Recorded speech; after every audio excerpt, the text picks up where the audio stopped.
Olá, meus irmãos, tudo bem com vocês? Vamos ao nosso momento de aprendermos um pouco da palavra do nosso Deus, buscarmos conhecer mais qual é a vontade dele para nós. E hoje nós vamos fazer isso, como sempre temos feito às quartas-feiras, através do estudo das Escrituras no livro do profeta Zacarias. Então eu gostaria de pedir que você, nesse momento, pegasse a sua Bíblia, se você já estiver aí com ela em mãos, ou mesmo se tiver que procurá-la, por favor, queira pegar, abrir para o livro do profeta Zacarias. E eu queria ler com você, nesse momento, a passagem que nós vamos estudar logo a seguir, no capítulo 11, Zacarias capítulo 11, e vamos fazer a leitura a partir do versículo 7 até o versículo 14 deste capítulo, e assim logo depois fazermos também algumas considerações. Lembrando que esse texto que nós vamos ler hoje é uma continuação daquele que nós vimos na semana passada, especialmente na segunda metade do que vimos na semana passada, que se inicia no versículo 4, em que o Senhor vai tratar sobre a temática do bom pastor, contrastando a sua liderança como pastor com a liderança de outros governantes, se fossem eles dentro do próprio povo de Israel ou outros povos vizinhos, outras nações vizinhas, que são tomadas aqui a partir da figura do pastor, a figura pastoral. Então vamos fazer essa leitura e logo depois a gente faz uma oração e continuamos aprendendo um pouco da palavra do nosso Deus. Acompanhe comigo aí, Zacarias capítulo 11, versículo 7 diz assim: Apacentai, pois, as ovelhas destinadas para a matança, as pobres ovelhas do rebanho. Tomei para mim duas varas. A uma chamei graça, e a outra união, e apacentei as ovelhas. Dei cabo dos 3 pastores em um mês. Então perdi a paciência com as ovelhas, e também elas estavam cansadas de mim. Então disse eu: Não vos apacentarei. O que quer morrer, morra, o que quer ser destruído, seja, e os que restarem, coma cada um a carne do seu próximo. Tomei a vara chamada graça e a quebrei para anular a minha aliança que eu fizera com todos os povos. Foi, pois, anulada naquele dia, e as pobres do rebanho, que fizeram caso de mim, reconheceram que isso era a palavra do Senhor. Eu lhes disse: Se vos parecer bem, dai-me o meu salário, e se não, deixai-o. Pesaram, pois, por meu salário 30 moedas de prata. Então o Senhor me disse: Arroja isto ao oleiro, esse magnífico preço em que fui avaliado por eles. Tomei as 30 moedas de prata e as arrojei ao oleiro na casa do Senhor. Então quebrei a segunda vara, chamada União, para romper a irmandade entre Judá e Israel. Amém. Pela leitura da palavra do nosso Deus. Quero pedir que nesse momento você se coloque juntamente comigo em atitude de oração para buscarmos ao Senhor através dessa que eu costumo dizer, uma arma extremamente poderosa que nós temos à nossa disposição, que é a comunhão com o Senhor. É a forma como nós humildemente nos colocamos diante dele. Então vamos baixar nossa cabeça e vamos orar ao Pai nesse momento. Bendito Deus, nós te louvamos grandemente, ó Pai, pelo cuidado constante que o Senhor tem conosco, considerando a tua própria fidelidade, a fidelidade que o Senhor tem ao teu próprio nome, à tua própria pessoa, através da qual o Senhor nos faz muito bem. Obrigado a Deus pela graça que o Senhor nos dá todos os dias de podermos cultuar a tua pessoa em espírito e em verdade. Obrigado pela comunhão que temos com os nossos irmãos, por meio do qual o Senhor nos faz um bem enorme, por meio do qual nos alegramos e exaltamos o nome do Senhor. Ó Deus, tantos são os motivos pelos quais nós agradecemos a Ti, que se nós fôssemos parar e contar cada uma delas, certamente faltaria tempo para nós. Não encontraríamos o suficiente para dedicarmos ao Senhor toda a nossa gratidão. Então, somente resumimos, ó Deus, através do desejo enorme que podemos expressar nesse momento de aprender da Tua palavra, conhecermos melhor o Senhor, sabermos quais são as formas como o Senhor deseja que nós caminhemos aqui nesta terra sombria, neste mundo que rejeita o teu governo, rejeita a tua liderança e que nos trata como um povo digno de ser destruído. Obrigado a Deus porque a tua palavra nos dá essa esperança e tem a capacidade de nos ajudar em todas essas circunstâncias. Obrigado a Deus por isso. Humildemente nós te pedimos também perdão dos nossos pecados, porque sabemos que eles fazem separação entre nós e o Senhor, e nós não queremos isso. Ajuda-nos a nos santificarmos, desde as pequenas coisas no nosso cotidiano, até as coisas maiores, as tentações pelas quais nós passamos, as inclinações fortes que nós temos para determinados pecados. Nos dá a força, Deus nos dá a capacidade de vencermos tudo isso. Nós te suplicamos em nome de Cristo Jesus. Amém. Pois muito bem, meus irmãos, continuando a temática do pastoreio divino, que como eu bem já falei, começamos a estudar um pouco na semana passada, aqui a partir do versículo 7, o Senhor passa a falar sobre o modo como ele apacenta as ovelhas de Israel. Nós sabemos pelas Escrituras que o Senhor é o grande pastor de Israel. As ovelhas são aqueles que o seguem, é o seu povo, o povo escolhido, o povo de Israel. E ele sempre se colocou como esse pastor que tem todo o cuidado em conduzir, em governar e fornecer para as suas ovelhas aquilo que lhe é necessário. Então, se há uma figura marcante para nós, para falarmos do relacionamento de Deus com o seu povo, é certamente a figura do pastor. E aí tá, então, nós vimos nos versículos iniciais do capítulo 11, a partir do versículo 4, essa primeira forma como Deus fala ao profeta Zacarias, dizendo sobre ele, ou dando-lhe uma ordem para que ele apacentasse as ovelhas que estavam sendo destinadas para a matança, para a destruição.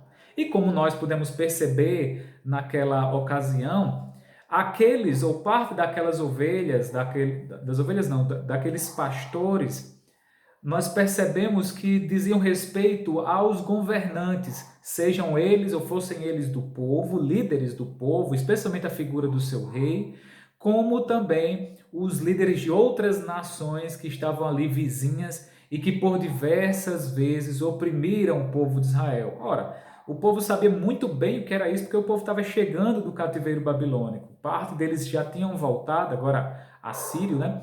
Tinha voltado e havia alguns outros que o Senhor desejava, e colocou isso como uma promessa sua, desejava trazê-los de volta, reuni-los, chamá-los de todos os lugares para os quais ele havia dispersado o seu povo.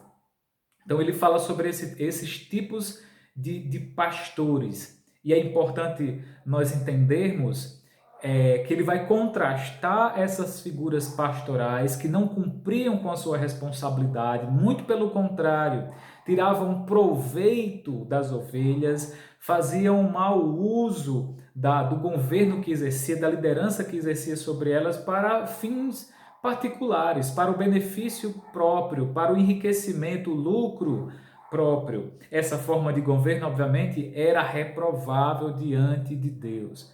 Todo rei, todo governante de Israel, e de uma maneira geral, aquele que governa sobre outros, deveria refletir o governo divino, deveria governar como Deus governa o seu povo, e isso, obviamente, só era possível a partir da forma como Deus especifica na sua palavra. E uma vez não cumprida essa responsabilidade, Deus, obviamente, não era a favor, ou se colocava, ou se contrapunha a estes governos que tinha em sua essência a soberba.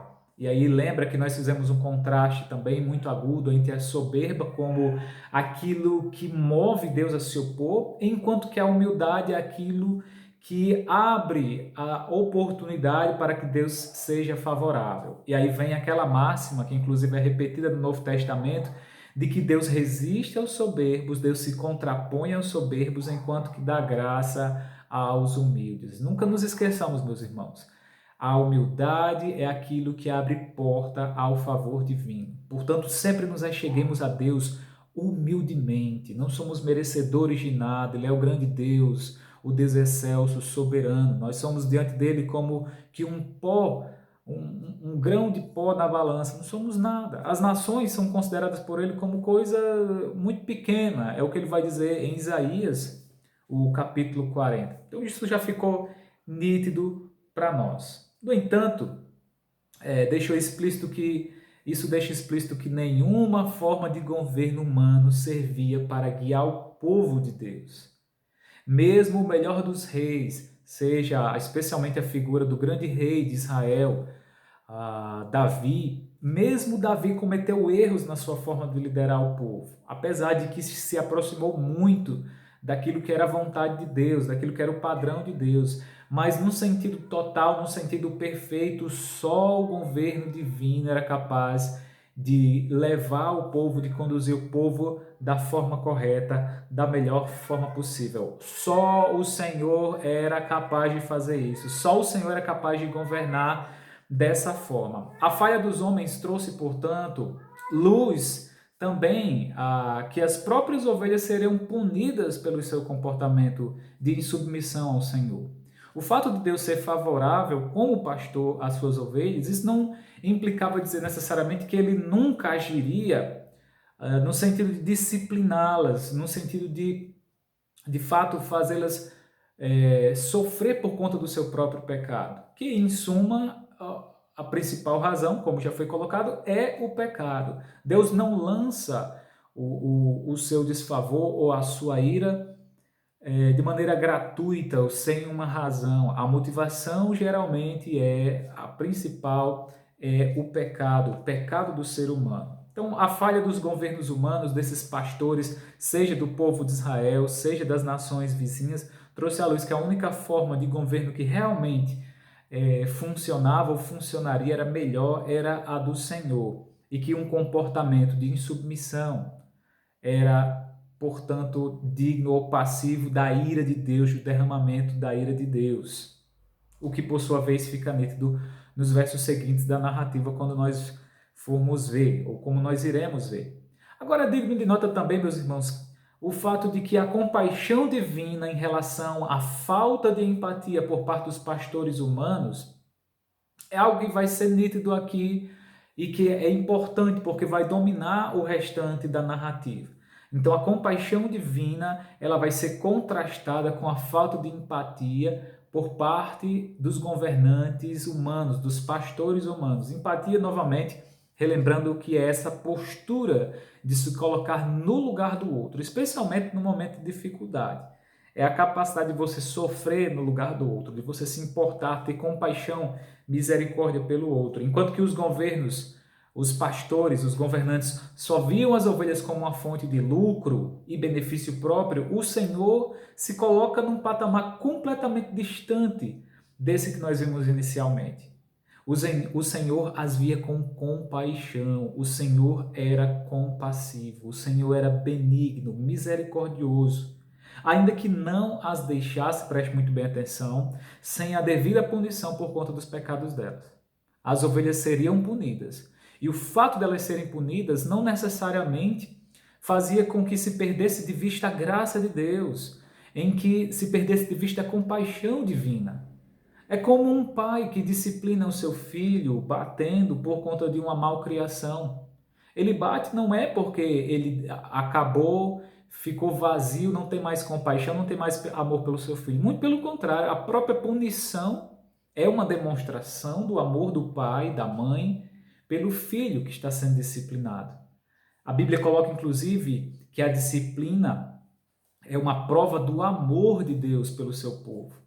A disciplina, fluindo essa ideia para o relacionamento pais e filhos, a disciplina, um pai quando disciplina um filho, mesmo que aquilo envolva dor no seu filho, a disciplina física, isso é uma prova do amor que ele tem por ele, para que ele não incorra em erro, não tenha um comportamento errado, que inclusive vai gerar no futuro coisas ruins, vai gerar mal, destruição para a sua própria vida. Então o Senhor tinha compaixão sim, apesar de que não deixava impune os seus comportamentos ruins, seus comportamentos pecaminosos.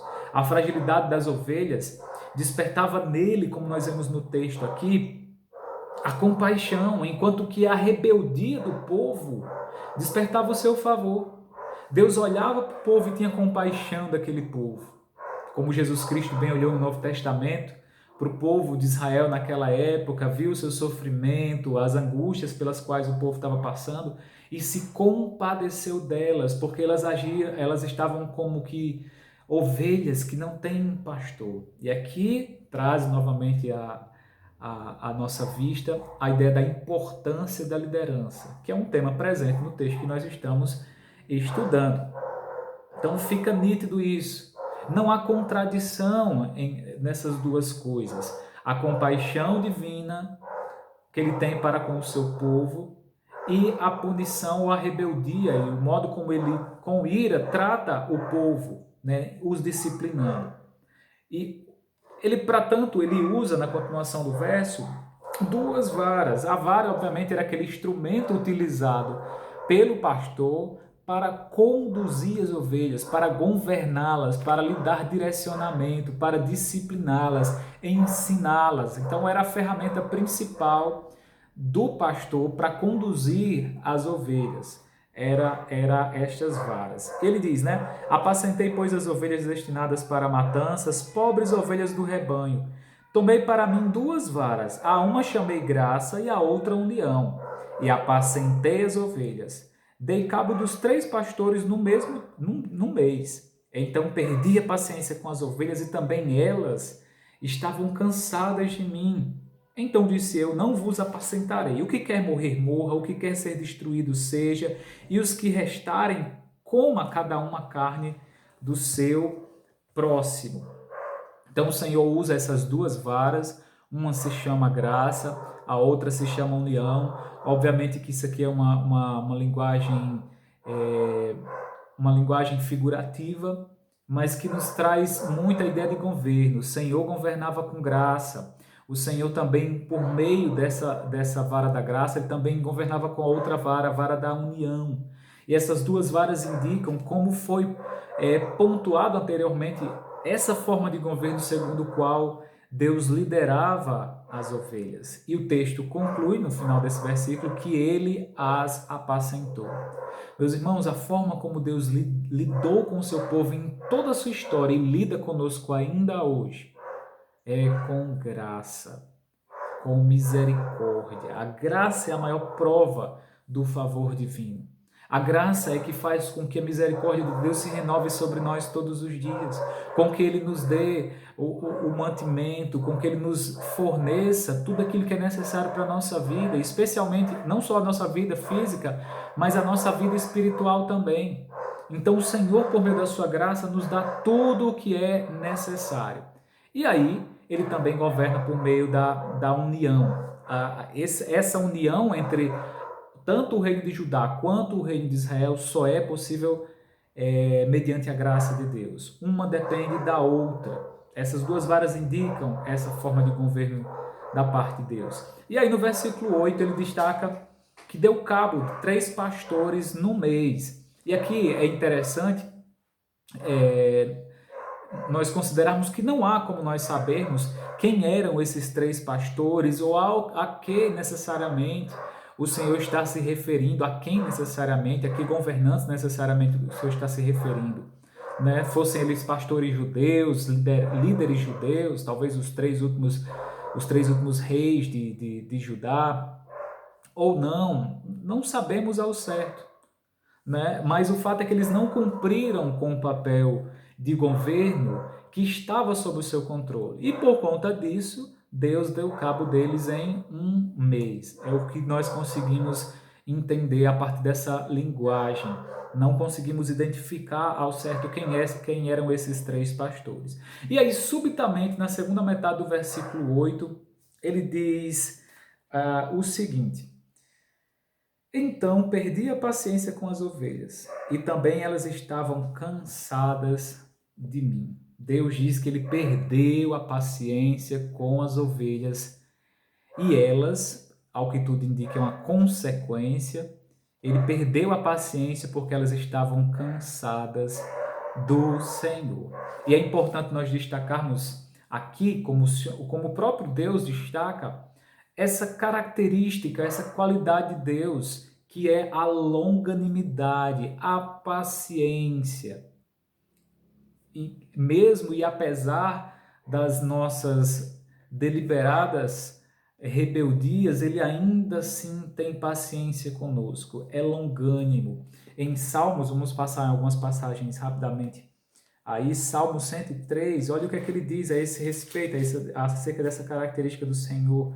Salmo 103, 8, ele diz: O Senhor é misericordioso e compassivo, longânimo e assaz benigno. Veja só, novamente, a forma como o salmista encara aqui, que é o próprio rei Davi, diante da situação em que o seu povo se encontrava, ele vê Deus como um Deus compassivo, um Deus benigno, um Deus longânimo e misericordioso, compassivo.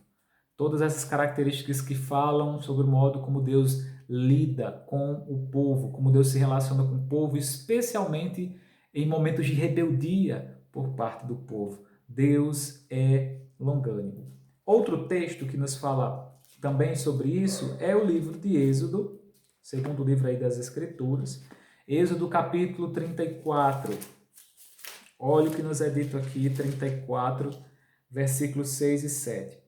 E passando o Senhor por diante dele, clamou: Senhor, Senhor, Deus compassivo, clemente e longânimo, e grande misericórdia e fidelidade, que guarda misericórdia em 1000 gerações, que perdoa a iniquidade, a transgressão e o pecado, ainda, e preste muito bem atenção, ainda que não inocente o culpado, e visita a iniquidade dos pais nos filhos, e nos filhos dos filhos até a terceira e a quarta geração. Esse texto, para mim, ele é extremamente elucidativo, porque ele mostra essas duas características de Deus, ao passo que Deus é longânimo, que Deus é paciente, que Deus é benigno, compassivo.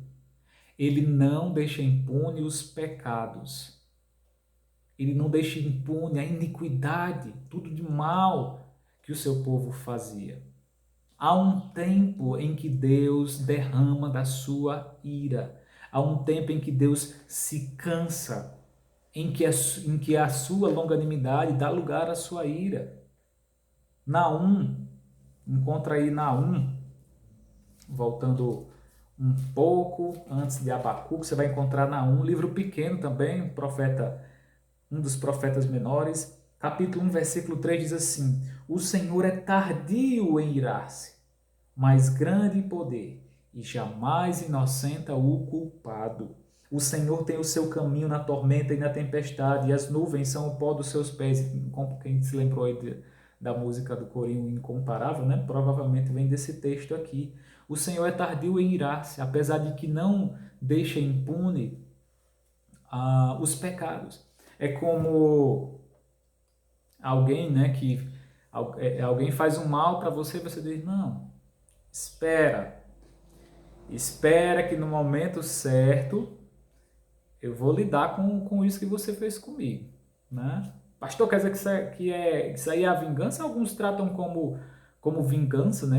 Retornar o mal, e outros podem tratar como uma coisa boa, né? Espera. E aí, quando no momento oportuno você exorta a pessoa, você fala mesmo sobre aquele comportamento equivocado que ela teve com relação a você, Deus age mais ou menos dessa forma. Deus ele age com longanimidade, mas há um momento em que a paciência de Deus acaba. É como a paciência de alguns pais, em que os filhos são rebeldes ali, só você praticamente arranca os cabelos da cabeça sem paciência com aquela criatura, mas chega um momento, meu amigo, que a sandália canta, como diz o ditado, né? Que você perde a paciência, ou que a sua paciência dá lugar à ira. E a ira, obviamente, é a punição, ao castigo. Contudo, meus irmãos, é como eu falei, a paciência de Deus dá lugar à manifestação da sua ira. O versículo 9, ele nos entrega a sua própria vontade e selvageria, e nós nos destruímos, como uma consequência do fato de que Deus perde a paciência conosco. Qual que é que ele diz? Ele diz: então disse eu: não vos apacentarei, O que quer morrer, morra. O que quer ser destruído, seja. Os que restarem, coma cada um a carne do seu próximo. Deus está dizendo o quê? Eu vou entregar a vocês a própria sorte de vocês. Eu não vou interferir no modo como vocês estão lidando. Isso vai destruir vocês. No fim das contas, a destruição é causada por nós mesmos. Quando Deus resolve não interferir e nós nos autodestruímos. Isso é algo da nossa natureza, isso é algo da forma como Deus lida conosco. Nós, meus irmãos, é quem causamos a nossa própria destruição. A misericórdia, a graça, a salvação vem de Deus. Enquanto nós não podemos fazer nada por nós mesmos, Deus certamente o pode fazer. Meus irmãos, fica para a nossa reflexão aqui a ideia de que não vamos testar a paciência de Deus. Não vamos testar a paciência divina com o nosso pecado. Se você tem incorrido num pecado por diversas vezes, incansavelmente tem pecado contra Deus, se arrependa logo, para que o cálice da ira de Deus a teu respeito pare de encher, para que você goste tão somente da misericórdia, da graça dele, da paciência dele. Se arrependa enquanto há tempo, meus irmãos, porque quando Deus se ira é terrível conosco. Quando Deus se ira conosco, nós sofremos, nós nos angustiamos, nós nos desesperançamos. Se você tem insistido em um pecado, em levar uma vida dissoluta, em vícios, em comportamentos errados, eu deixo dizer para você que Deus não deixará esse comportamento impune. Haverá uma hora em que você vai sofrer as consequências do seu pecado, inevitavelmente. Porque Deus não deixa impune as nossas falhas, os nossos erros. Talvez pareça demorado o agir de Deus em derramar da sua ira, em sermos castigados pelo Senhor. Parece às vezes que demora muito. Mas eu espero que você, nesse momento em que está demorando muito, você caia em si, assim como eu também, caia em mim e nos arrependamos enquanto há tempo, para não sofrermos ainda mais pelo que sofremos pelo simples fato de pecar. Fica a reflexão para nós. Eu sei, meus irmãos, que por muitas vezes nós nos cansamos do Senhor, como Ele mesmo diz. Olha, eu não vou apacentar vocês. Eu acabei, não tenho mais paciência com vocês. Acabou. Perdi a paciência. Vocês também se cansaram de mim. Meus irmãos, por vários momentos, não são poucas as vezes que na nossa caminhada cristã nós nos cansamos de Deus. E por mais que nós tentemos negar, as nossas obras atestam a realidade dessa verdade. Nós nos cansamos de Deus. Até o melhor dos crentes, há momentos em que se cansa de Deus. Pouco lemos a Bíblia, pouco oramos, pouco meditamos, pouco descansamos quando estamos aflitos, pouco confiamos no Senhor, mas muito pecamos, muito nos rebelamos e muito desconfiamos dele. O fato é que nós não nos tornamos, nós não somos tão amigos de Deus quanto imaginamos ou gostaríamos de ser, concorda comigo? Não somos tão amigos de Deus assim. Nem tampouco nos submetemos à sua vontade como deveríamos. Isso é um fato. Nenhum crente é 100%. Há alguns que a porcentagem é maior, outros a porcentagem é melhor, mas ninguém é 100%. Há um momento que todos nós nos cansamos de Deus. Eu espero que, quando nos dermos conta de que estamos cansados do Senhor, voltemos para Ele novamente, porque é nele onde encontramos o repouso para nossa alma. É nele onde encontramos o refrigério. Estamos cansados não porque aprendemos demais do Senhor, estamos cansados porque o nosso pecado é um fardo pesado que nós levamos. Quando Jesus Cristo fala que nós devemos depositar os nossos fardos, tirar os nossos fardos e pegar o dele que é leve de carregar e ele ainda nos ajuda. Voltando ao texto, agora no versículo 10, ele diz: tomei a vara chamada graça e a quebrei para anular a minha aliança que eu fizera com todos os povos, Foi, pois, anulada aquela aliança, ou naquele dia, desculpa, e as pobres do rebanho que fizeram caso de mim reconheceram que isto era a palavra do Senhor. Reconheceram que era a palavra do Senhor. Aqui você nota que a vara da graça é quebrada e com isso é anulada a sua aliança, a aliança que ele havia feito não apenas com o povo judeu, mas com todos os povos, como ele diz. Mas havia as pobres ovelhas que, por graça novamente, fizeram um caso dele, reconheceram que isso era a palavra do Senhor. E até então a aliança era a única coisa que mantinha o favor divino sobre todos os povos. Deus era fiel e ainda é fiel à sua própria palavra, à sua própria aliança. Deus ainda derramava do seu favor imerecido às pessoas. Isso era fato.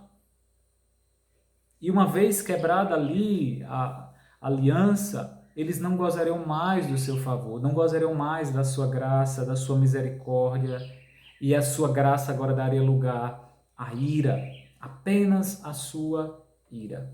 Contudo, nem tudo estava perdido, pois aqueles poucos que reconheceram que isso era a palavra do Senhor, puderam desfrutar de um certo favor divino, mostrando que um coração que reconhece o agir de Deus é um coração que em recompensa é abençoado. Meus irmãos, quando todos se voltarem contra Deus, quando todos se rebelarem contra o Senhor, seja um dessas poucas ovelhas que permanecerão fiéis a Deus. Eu me lembro do profeta Elias, quando ele achou que só existia ele de fiel em Israel, e Deus diz, não, eu sustentei alguns, 7 mil que não se dobraram a outros deuses, mas que perseveram humildemente a meu favor, fiéis a mim. Sempre demonstraremos, sempre haverá um pouco de nós que demonstrará fidelidade por Deus. Eu espero sinceramente que esse seja o nosso caso. Espero sinceramente que esse seja o nosso caso. E aí chegamos nos versos finais, 13 e 14, quando o Senhor, como pastor, pede que o seu trabalho seja recompensado, pede um salário para a obra que ele tem realizado como pastor. E ao que eles pesam por seu salário, 30 moedas de prata, que ali é avaliado a sua pessoa, o seu trabalho, o qual posteriormente é arrojado, é lançado, é colocado à disposição do oleiro que estava ali na casa do Senhor, que guardava a quantia em vasos de barro, como era comum da época. As pessoas guardavam as coisas de valor em vasos de barro, para que fosse ali preservado. E ao que tudo indica, havia esse tipo de serviço, né? Uma olaria, vamos dizer assim, na casa do Senhor. Muito provavelmente por conta das ofertas, em prata que eram trazidos para a casa do Senhor e eram guardados dessa forma em vasos de barro. Agora é interessante porque essas 30 moedas de prata ela aparece algumas vezes nas Escrituras. Inclusive em Êxodo capítulo 21, verso 32, é justamente o preço, 30 moedas de prata, que é restituído, que é o preço que é restituído por um escravo morto. Então você matou o escravo de uma pessoa, você restitui 30 moedas de prata àquela pessoa pelo preço daquele escravo. Ao que tudo indica, essa linguagem aqui, em Deus como pastor sendo avaliado por essas pessoas, como sendo uma forma irônica de dizer, olha que eu fui avaliado por 30 moedas de prata. Que grandiosíssimo valor eu fui avaliado, ou por qual valor eu fui avaliado.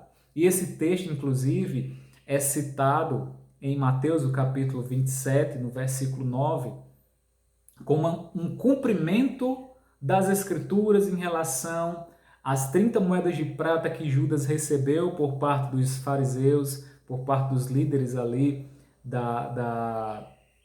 os líderes judaicos da sinagoga, para trair Jesus Cristo. 30 moedas de prata. Esse foi o preço da traição do Senhor Jesus Cristo. Preço que, inclusive, depois foi lançado de volta por Judas no templo, e eles pegaram aquelas 30 moedas, viram que era o preço de sangue, né? Era o preço da traição, da morte do Senhor Jesus Cristo, e compraram com ele o campo do oleiro, interessante também, para ser ali transformado numa espécie de cemitério para os forasteiros, né? As pessoas que não eram nativas ali de Jerusalém. Então, fica nítido essa verdade aqui, né? Deus, numa linguagem sarcástica ou irônica, vamos colocar assim, mostrando por quanto é que foi pesado o seu valor ali por aquelas pessoas. É importante também que no versículo 14, o Senhor finaliza quebrando a vara da união. É a segunda vara que ele quebra. A primeira foi a vara da graça. A vara da união, para que se rompesse a unidade que havia, ou a irmandade que havia entre Judá e Israel, ou seja, o reino do norte, Judá, e o reino do sul, Israel. O contrário, né? Reino do sul embaixo, reino do norte em cima. E essa, obviamente, é uma consequência natural do fato de Deus ter quebrado a vara da graça de sobre o povo, posto que era mediante a condução graciosa, o governo gracioso, a liderança graciosa, que ele conduzia o povo.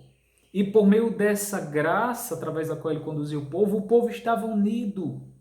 Enquanto Deus derramava da sua graça a esses dois povos, mediante a fidelidade deles em relação ao Senhor, eles permaneceram como um único povo, um povo unido, o povo de Deus, o povo de Israel, sem divisão. Mas aí, sem a graça, sem o favor divino e entregues à própria selvageria, o povo voltaria à desunião, marca de um povo que não tem a Deus. A unidade, sim, é a marca de um povo que tem ao Senhor. Isso é um princípio para nós, um princípio para a igreja, para o crente viver aqui nesta terra. E eu concluo, meus irmãos, essa mensagem fazendo algumas perguntas para a nossa reflexão. A primeira pergunta é a seguinte: quanto é que está valendo a pessoa de Deus na sua cotação? Quanto é que vale a pessoa de Deus para você? Por quanto você avaliaria o Senhor? Eu não digo isso da boca para fora, não. Eu digo isso considerando as tuas obras, as minhas obras, por quanto as nossas obras que demonstram a nossa própria pessoa, a compreensão que temos do Senhor, por quanto o Senhor estaria valendo? Será que segundo as nossas obras o Senhor vale muito? Será que para nós, através da demonstração das nossas obras, o Senhor é extremamente valioso, não poderíamos nem medir? Ou será que, da nossa perspectiva, segundo as nossas obras, o Senhor não tem um valor muito grande? Será que Deus poderia olhar para nós quando nós dizemos que Ele é importante para nós? Será que o Senhor agiria com ironia, dizendo, é mesmo? Nossa, eu sou muito valioso para você mesmo. Será que Deus diria isso para a gente, meus irmãos? Como Ele disse para o seu povo, de maneira irônica, ao que tudo indica? A segunda pergunta é: que valor temos atribuído a Deus considerando o relacionamento que nós temos com Ele? Eu já tenho falado que a nossa vida de oração, nossa vida de meditação, de comunhão uns com os outros e com Deus, fala muito do valor que o Senhor tem para nós. Uma vez que nós sabemos quem Deus é e o que Ele requer de nós, naturalmente podemos agir em consonância com essa vontade, em obediência, em cumprimento à sua vontade, de acordo com o relacionamento que você e eu temos com Ele. Que valor Deus teria para nós? A próxima pergunta é: será que nós estamos cansados de sermos pastoreados por Deus? Quantas vezes temos nos cansado do Senhor? Talvez porque Ele aparentemente não tem interferido em certas áreas da minha vida, não tem feito nada. Será, meus irmãos, que andamos cansados de Deus? Será que estamos enfadados do Senhor, menosprezando o seu agir, duvidando da sua forma de lidar, de tratar? E por fim, quanto falta para que Ele se canse de nós? Qual a medida do cálice de ira que o Senhor tem em relação à nossa vida? Será que o Senhor está se cansando de nós? Será que está perto dele derramar sua ira de nós? Se ele ainda não derramou, meus irmãos, e você tem levado uma vida que não agrada ao Senhor, ou tem tido um comportamento desagradável, um comportamento de rebeldia, não espere ser castigado por Deus. Não espere sentir o ardor da mão do Senhor batendo nas suas costas, para que você assim se arrependa. Busque a Deus agora, enquanto você ainda não provou do pior. Busque a Deus enquanto de fato Ele pode ser achado, enquanto você pode se arrepender, para que você por fim não venha padecer nas mãos de um Deus irado. Que Deus nos abençoe, que as nossas respostas a essas perguntas sejam todas positivas e que, se não forem, vamos clamar pela paciência divina enquanto fazemos aqui o melhor que podemos, nos santificando para a honra e glória do Senhor. Deus abençoe a todos, em nome do Senhor Jesus Cristo. Amém.